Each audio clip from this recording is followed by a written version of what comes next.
Elle a été quelquefois prêtée, un facsimilé figure au musée. C'est la dernière, la seule bandière de l'époque de la Corse indépendante que nous possédons. Je dis nous, les Corses, c'est la seule qui se trouve actuellement dans l'île.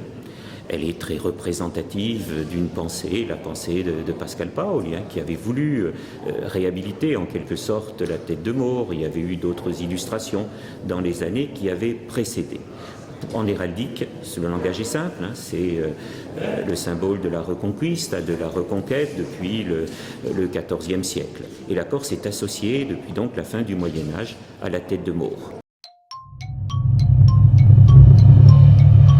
Elle a été restaurée en 2000, c'est pour ça que nous pouvons la présenter avec toutes les précautions nécessaires aujourd'hui au public bastiais.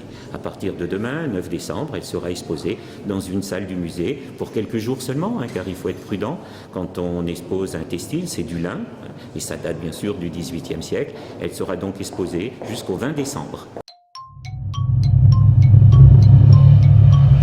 C'est un moment très émouvant parce qu'on est confronté physiquement à cette bandière qui est donc à ce jour la seule connue comme existant et remontant au XVIIIe siècle.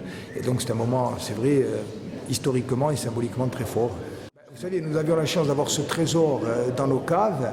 Nous avons choisi aujourd'hui de le présenter et de permettre pendant 20 jours à tous ceux qui viendront au musée de Bastia de le voir, et notamment, je pense bien sûr, aux scolaires. C'est une volonté de permettre à tout un chacun de se réapproprier notre patrimoine collectif.